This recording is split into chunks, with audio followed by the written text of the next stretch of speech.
आप सभी को मेरा गुड मॉर्निंग, राधे राधे, जय श्री कृष्णा, सुप्रभात सभी को। आप सभी का फिर से स्वागत है हमारे यूट्यूब चैनल टीचर्स अड्डा एमपी पर। तो साथियों, जो क्लास हमारी क्लास नंबर 1 से शुरुआत हुई थी, दिवस 1 सप्ताह 1, ये कारवा बढ़ते हुए अब पहुंच चुका है सप्ताह 4 का दिवस 2 तक। उम्मीद करता हूं आप सभी ने हमारा चैनल सब्सक्राइब कर लिया होगा, है ना, और बेल आइकन भी आपने दबा दिया होगा। तो चलिए शुरू करते हैं आज की क्लास। अपने पेन, पेंसिल, अभ्यास पुस्तिका सब लेकर के बैठिए। देखते हैं क्या है बेटा। हर टॉपिक में यही होता है बेटा, चित्र रहता है और चित्र पर चर्चा रहती है ना। चित्र में चर्चा करनी है आपको, तो चित्र में चर्चा करेंगे बेटा। यहां पर देखो जरा आप, चित्र में कौन कौन से जानवर दिख रहे हैं आपको यहां लिखनी है। तो पिछले वाला वीडियो अगर आपने देखा है तो वहां मैंने जानवरों के नाम बताए थे आपको। यहाँ पर भी वो सारे के सारे जानवर हैं, ठीक है। इन जानवरों के नाम आपको लिखने हैं। आप इन जानवरों के क्या नाम रखना चाहेंगे? हाथी का नाम क्या रखोगे आप? अप्पू हाथी। अपने मन से नाम रखो, अप्पू हाथी, ठीक है। और शेर का नाम क्या रखोगे? शेर खान। तो आप अपनी मर्जी से क्या क्या नाम रखने चाहोगे? खरगोश का क्या रखोगे? चीकू खरगोश। तो इस तरीके से आपको यहां पर लिखना है। आप अपने मन से रख सकते हो इनके नाम, है ना। पहले तो जानवरों के नाम लिखो। शेर, चीता, भालू जो हैं। शेर, चीता, भालू, हाथी, ये सभी जानवरों के नाम लिख दो। ये आपकी 2 लाइनें यहां पर भर जाएंगी। चित्र में जानवर क्या कर रहे हैं बेटा? आप बता सकते हो चित्र में जानवर क्या कर रहे हैं। तो हंसी खुशी से ये जानवर खेल रहे हैं। क्या कर रहे हैं? खेल रहे हैं। जंगल में रहने वाले जानवर अपनी भूख प्यास कैसे मिटाते हैं? तो अपनी भूख प्यास बेटा जंगल की चीजों से मिटाते हैं। जैसे हाथी है तो पेड़ के पत्ते खाएगा, बांस को तोड़ के खाएगा, आम के पेड़ को खाएगा तोड़ करके, ऐसे, है ना। हिरण घास फूस खाती है, बकरी घास फूस खाती है, बंदर छोटे छोटे फल तोड़ के खाएंगे। तो ये सब हम चर्चा कर सकते हैं, ठीक है। कुछ जानवर मांसाहारी होते हैं, जैसे शेर, चीता, गीदड़, तो ये छोटे छोटे जानवरों को मार के खाते हैं, ठीक है बेटा। चलिए, इसके बाद अगला प्रश्न है, आपके घर के आसपास दिखने वाले जानवर। तो दिखने वाले जानवर कौन कौन से घर में है बेटा? घर के आसपास आपको घोड़ा दिख जाएगा, गाय, बकरी, भैंस दिख जाएंगी। गाय, बकरी, भैंस, भेड़ दिख जाएगी, है ना। तो ये आप यहां पर लिख सकते हो, है ना। ऊंट आपको घर के आसपास दिख जाएगा, ऊंट। तो ये सारी चीजें आप यहां पर लिख सकते हो। आया समझ में प्यारे बच्चों? चलिए, अगर इतना समझ में आ गया है तो ये आ गया आपका फेवरेट गप्पू गप्पी किराना स्टोर। क्या नाम बेटा? ये एक चित्र है बेटा, ये एक दुकान का चित्र है। उस दुकान का प्रचार कर रहा है, वो एक पोस्टर लगा दिया उसने। दुकान का नाम है गप्पी किराना स्टोर। क्या है? गप्पी किराना स्टोर। इस पर कुछ सामान है बेटा। अरहर दाल 99 रुपए किलो, इसने लिख दिया है कि अरहर की दाल कितने रुपए किलो है? 99 रुपए किलो। सरबती गेहूं भी मिलेगा 25 रुपए किलोग्राम, 1 किलो 25 रुपए का। बासमती चावल 60 रुपए का मिलेगा। सरसों का तेल 100 रुपए किलो मिलेगा। हमारे यहाँ सभी सामान उचित दामों पर मिलता है। उचित दाम मतलब कम कीमत पर, है ना, बाकी लोगों से कम कीमत पर। ये दुकान का नाम है गप्पी किराना स्टोर, ठीक है। इसके बाद ये होर्डिंग है बेटा। क्या है ये? इसको बोलते हैं होर्डिंग। क्या बोलते हैं इसको? होर्डिंग। ये पूरा पोस्टर होर्डिंग बोलते हैं इसको। किराना स्टोर का नाम क्या है? तो ये लिखा है किराना स्टोर का नाम बताना है, तो आप लिख सकते हो किराना स्टोर का नाम गप्पी किराना स्टोर है। किराना स्टोर का नाम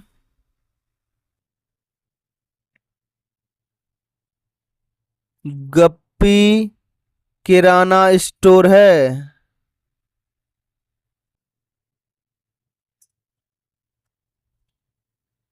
ठीक है प्यारे बच्चों, गप्पी किराना स्टोर है। किराने की दुकान में क्या क्या सामग्री बेची जाती है? क्या क्या सामग्री बेची जाती है? देखो, सभी सामान। यहां पर क्या मिलता है? सभी सामान मिलता है। तो किराने की दुकान में खाने पीने का, किराने की दुकान में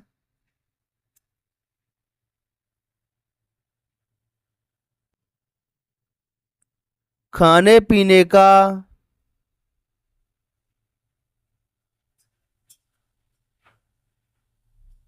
सभी सामान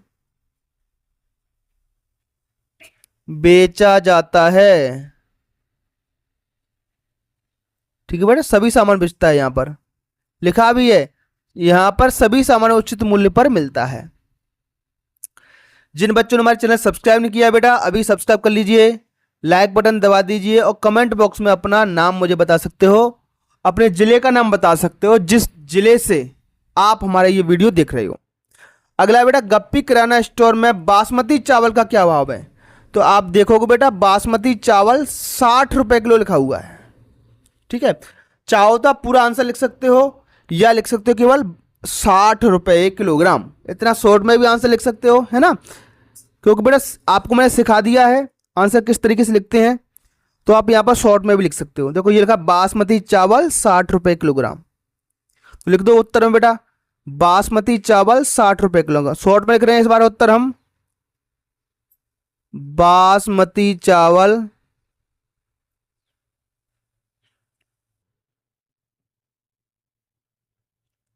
60 रुपए किलोग्राम।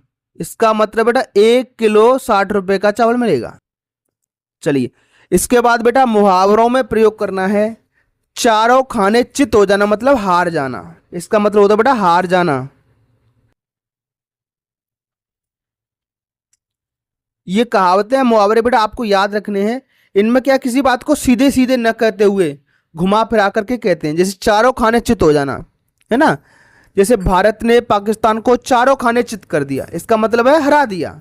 ठीक है, तो वाक्य में प्रयोग कर सकते हो आप, भारत ने पाकिस्तान को, वाक्य में प्रयोग भी करना है, भारत ने पाकिस्तान को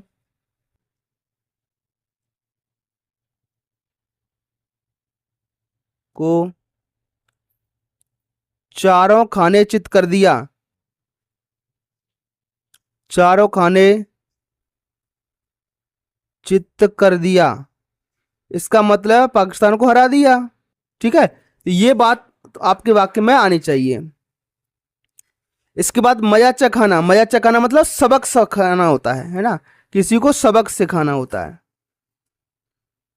सबक सिखाना होता है। ठीक, तो आप लिख सकते हो बेटा कुश्ती में, अ, या फिर ऐसे लिख सकते हो बेटा पुलिस ने चोरों को मजा चखा दिया, सबक सिखा दिया, है ना, तो पुलिस ने चोरों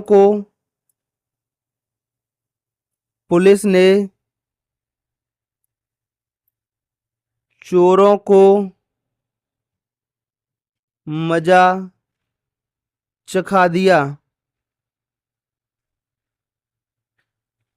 ठीक है प्यारे बच्चों, इसी तरीके से अगला मुहावरा है हमारा ताल ठोकना। ताल ठोकना मतलब क्या होता है, कोई बताएगा? ललकारना। ताल ठोकना का मतलब होता है ललकारना।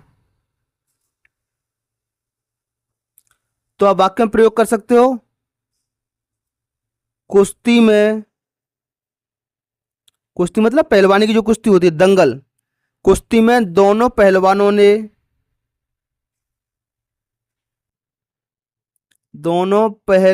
ने ताल ठोकी, ताल ठोकी। ठीक, चौथे नंबर का वाक्य हाथ पांव फूलना मतलब डर जाना। ठीक है, हाथ पांव फूलना मतलब डर जाना।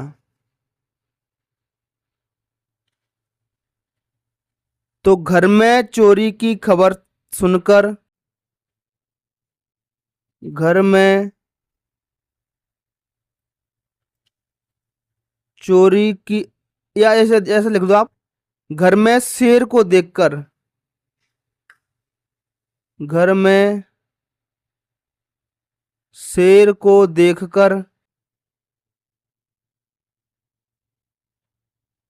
मेरे हाथ पांव फूल गए, हाथ पांव फूल गए। ठीक है बेटा, बिल्कुल डर जाना मतलब हाथ पांव फूल जाना। चलिए, इसके बाद आते हैं बेटा अगले प्रश्न पर। अनुनासिकता वर्तनी, अनुनासिकता क्या होती है बेटा? देखो बेटा, दो चिन्ह बता रहा हूं बेटा मैं आपको। एक चिन्ह होता है इस तरीके का, ये इसको बोलते हैं अनुनासिक। इसको चंद्रबिंदु आप बोलते हो अपनी आम भाषा में। तो ये जो चंद्रबिंदु कहीं पर लगा होगा वो शब्द होगा अनुनासिक। जैसे आंख, तो आंख को लिख दो आप यहां पर, ये अनुनासिक है आंख। इसी तरीके से गांव, इस पर भी चंद्रबिंदु लगा है, गांव तो लिख दो गांव, ये भी अनुनासिक है। इसके बाद दांत, आंगन, ये भी अनुनासिक है। तो आपको छांटने अनुनासिक, दांत, आंगन। बहुत बढ़िया, और कुछ छांटो बेटा, छांट के बताइए मुझे। माँ, देखो माँ में भी चंद्रबिंदु लगा है, माँ। इसके बाद वहां, ये शब्द आपको छांट करके यहां लिखने हैं जो जो अनुनासिक हैं। वहां ऐसा निशान लगा, ये वाला निशान लगा है वो अनुनासिक है ऐसा। बांध,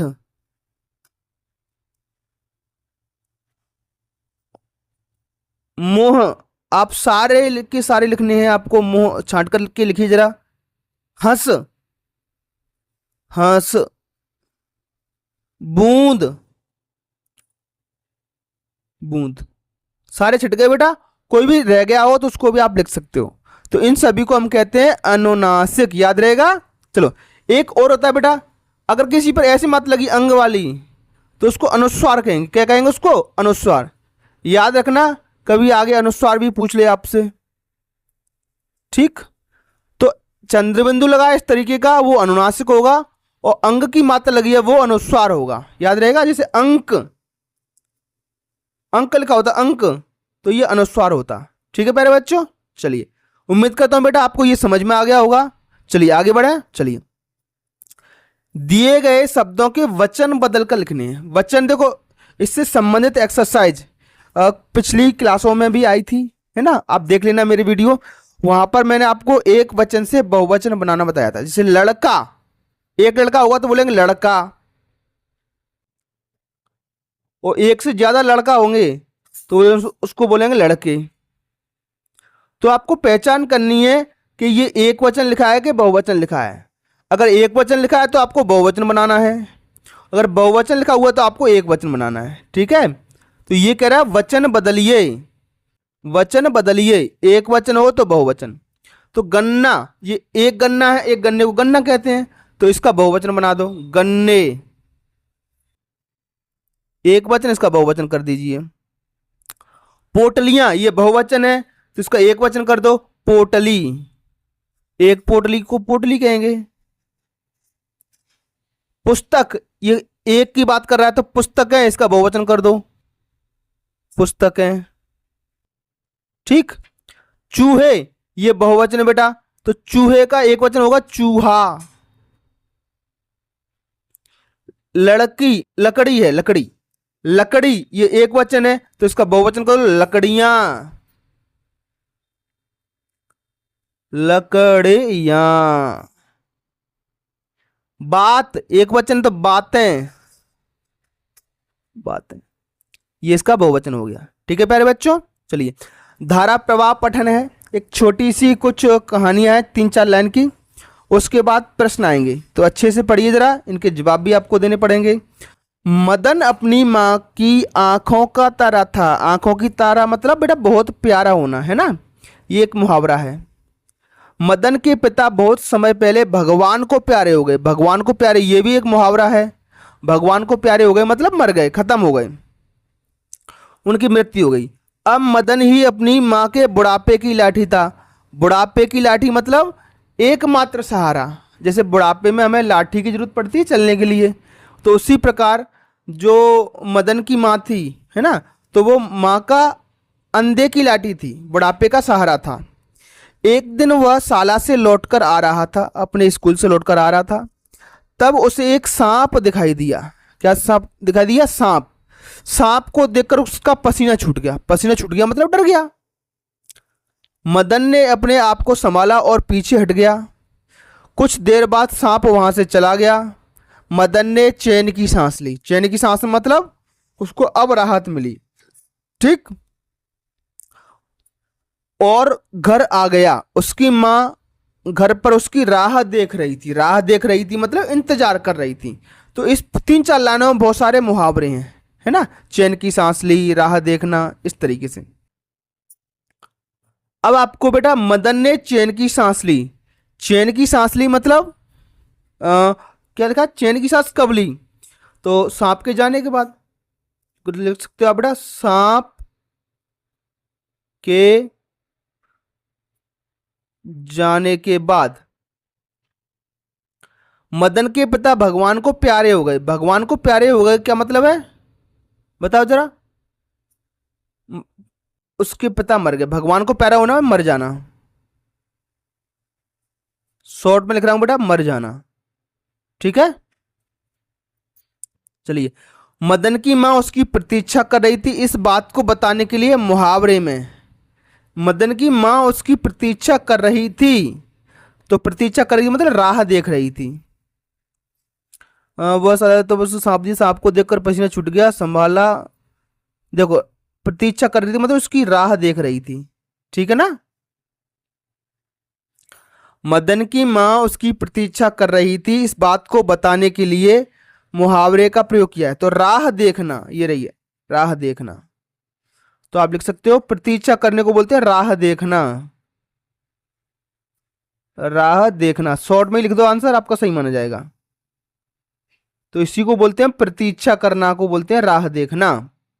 चलिए, अगला एक स्वतंत्र लेखन है, उसके बाद कुछ सवालों के जवाब आएंगे। इस कहानी को पूर्ण कीजिए। कहानी में पूरी करनी है। प्रकाश और दिनेश अच्छे दोस्त थे। एक बार दोनों स्कूल जा रहे थे। रास्ते में एक चिड़िया का बच्चा मिला, उड़ नहीं पा रहा था। प्रकाश ने दिनेश से कहा, इसको चोट लगी है, चलो इसकी मरहम पट्टी करते। इसके बाद क्या हुआ होगा, उन्होंने वे उसे अपने घर ले गए। आपको सोच करके बनानी है, ये पूरी करनी है कहानी। तो आगे क्या हुआ हुआ बेटा, वे उसे अपने घर ले गए होंगे। तो लिख दो बेटा, अपने घर ले गए।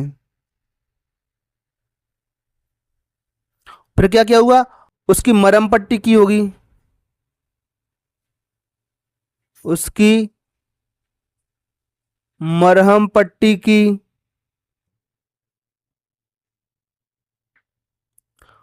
और आगे क्या हुआ, दाना पानी भी खिलाया होगा बेटा, है ना। दाना पानी खिलाया।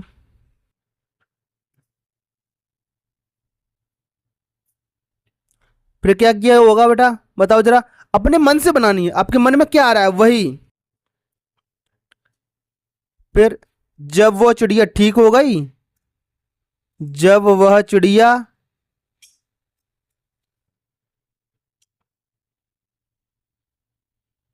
ठीक हो गई, तो उसे वापस